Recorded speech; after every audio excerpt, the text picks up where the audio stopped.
Okay, so we're illustrating a car. We traced the main parts of the car from the photograph, which gave me this pen-like ink drawing here. Then we've used the eyedrop tool, the V selection tool to select shapes, then the eyedrop tool to take colors directly from the photograph to get this basic blocked-in color here. This car here with the basic blocked-in colors, and I duplicated that. I sort of like that effect. I might use it for something else in the future, so I duplicated that and saved that. And then I did a lot more detail work to get this car that's pretty close to finish here. I'm just going to show you how I did some of this work. We went from this solid blocky color car to this more complete car. And I started off by drawing some more detailed shapes over areas of this car that I didn't in my large blocky car, so I could come back in and draw some detailed shapes. I can do that with a pen tool, P, and I can draw little shapes. Even some of these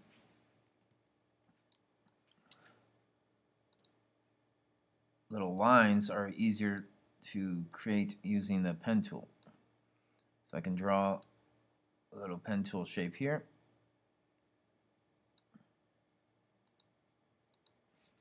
Go to my eyedrop tool I, grab a dark color, go back to the V, which is the move tool, or selection tool, and then I can move that shape into place here. Gives me that opening for my, or that little crack by the door. Now it's a little too dark, so I can always go to my appearance window. Remember, the appearance window or appearance panel is a very useful panel to have open. I can adjust the opacity on that. I can lower the opacity until it's like a dark gray.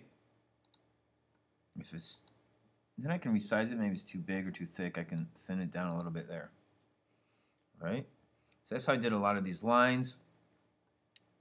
Just drawing shapes instead of using the pencil tool or the pen tool. You can use the pen tool. I'm sorry, you can also draw strokes if you'd rather do that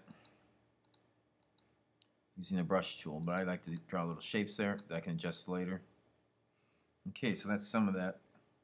I got a lot of the details, everything from these different shadows. Some of these highlight shapes I drew using the pen tool. Okay, and I can always trace them over here, then bring them over here. Let me do one more. Now this one, instead of the pen tool, I can use the pencil tool. Here's the pencil tool. The hotkey for that is N.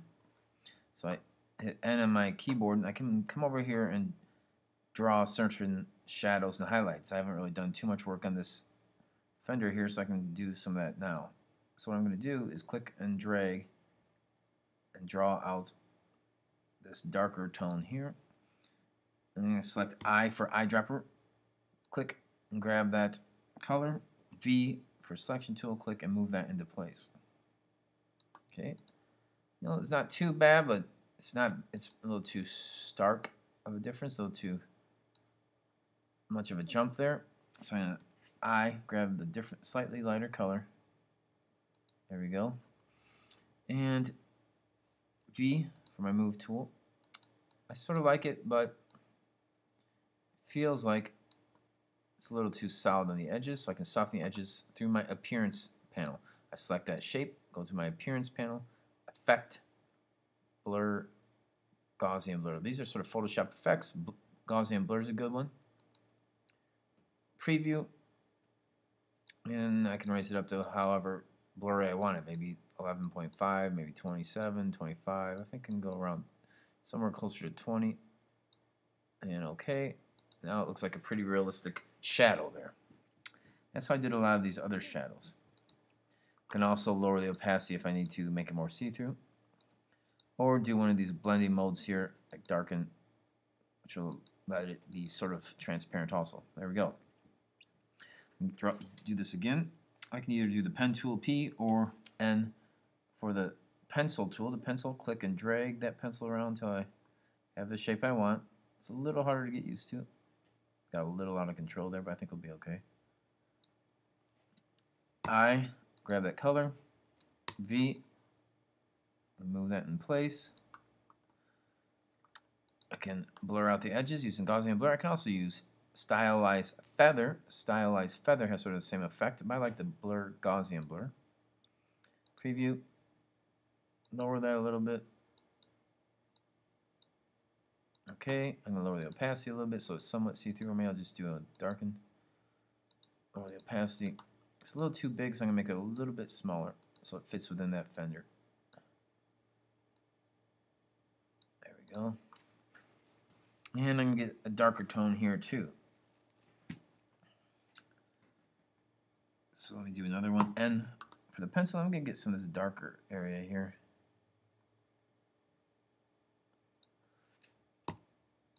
I, V, move tool, move it into place. And do the same type of thing. Go ahead. Blur, Gaussian blur, preview. A little more. Not too bad.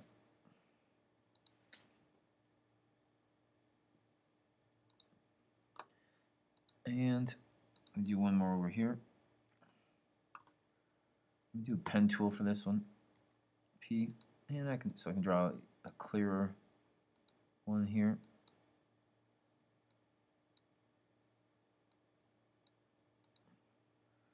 I grab some darker tone.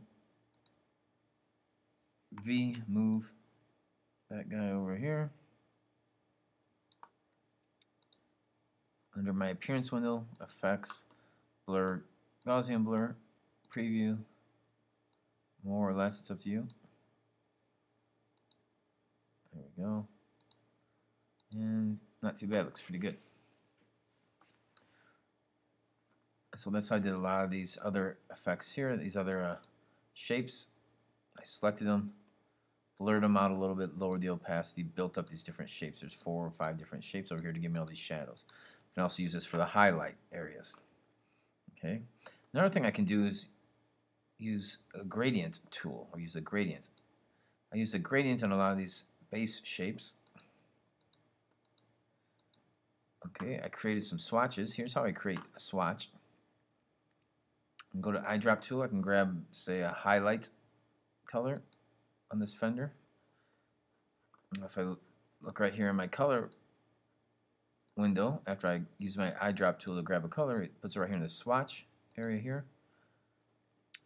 I can click this little triangle, say create new swatch, and give it a name, make the name number 3. There's my new color. I'm going to add a little more orange to it. Okay. That's saved up here in my swatches panel. Swatch 3. I'm going to click on a darker tone, or mid-tone. There it is, looks pretty nice. I'm going to save that one. Create a new swatch. I'm going to call that one 4. And then I'm going to click on a darker one. New swatch. Call that number 5. And they're all up here. 3, 4, 5. Why am I doing this? Here's why. Now, if I select this shape and get my gradient window out here, and I add that basic gradient there, it goes from dark to light. Oh, I can change these colors. I can click on this gradient slider, double click, click on my swatches, and there's 3. Click this medium one, double click, gradient 4, and number 5. Okay, so now I have that gradient there. I can save that gradient. And I can, once I have a gradient on the shape here, I can come over here to my gradient tool and rearrange the direction of that, change the direction of that gradient around. All right, so you can see the light, medium, and dark. Make that smaller so I can really see the change there and get it pretty close to what it looks like over here. A little bit more. There we go, not too bad. So it's starting to look pretty good. I'm just going to do a few more highlights. I can do that with the N tool,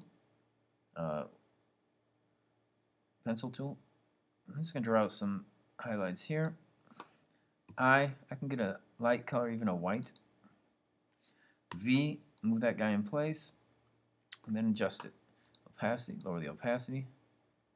A very subtle highlight, and then blur the edges. Effects, blur. Once again, Gaussian blur. So very subtle highlight there. There we go. So it's looking pretty good. So use a combination of a gradient, using the pen or pencil tool to draw shadows and highlights, and then through my appearance window using blurs. Now if I have some of these shapes made, I can duplicate these. Option, click, drag, then maybe use it somewhere else.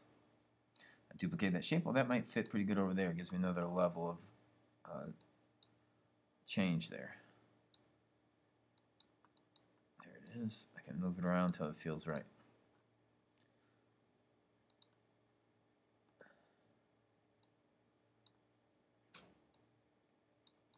So I can duplicate any of these highlights and shadows I use and use them over and over. There's a dark one. I hit Option. Well, I could use that over here somewhere. Duplicate that and bring that over there. So there you go. Another thing is the window.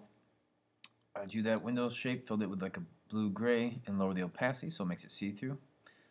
I can also do that with a pencil, get a highlight with the pencil tool, N for pencil tool. I can just draw a little subtle highlight shape in there, some reflections or something. I'm going to fill it with white. Then I'm going to go lower the opacity and blur the edges. Once again, I can use stylized feather. I like to use Gaussian blur.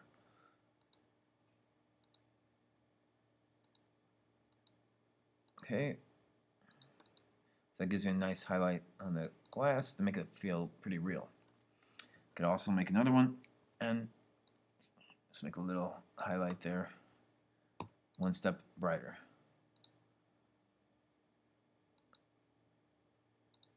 Blur that guy out.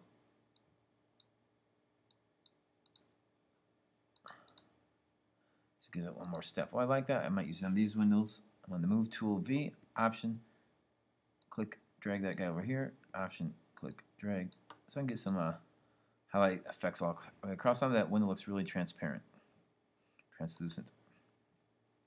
Did the same thing to draw the shadow. I use the pencil tool, traced up the shadow here, put it to the back of my layers, all my layers, lowered the opacity, and blurred out the edges with the Gaussian blur. Okay, just gotta be careful of the placement so it doesn't feel like your car is hovering. And there you go. I'm gonna do one more level of highlights here, just one more level. I already have one here in the window. I can duplicate that one. Option, click, drag, put that right there. So I'm gonna get that one more level of a shine to push that forward. I think that looks pretty good. I did the same type of thing. I used a metallic gradient, made a gradient with grays, blacks, and whites for a lot of my metal pieces here. And each little part there, I did some more shadows and highlight shapes there using the same method. Also, that's how I did this highlight here. Drew it out with a pencil, made it white, lowered the opacity, blurred out the edges. I also did a darker shadow here. So the combination of gradients, highlights, and shadows are really building up those different color changes and shapes. You can get a pretty realistic looking car. Then our next step will be to create a background and place this car in that illustrated background.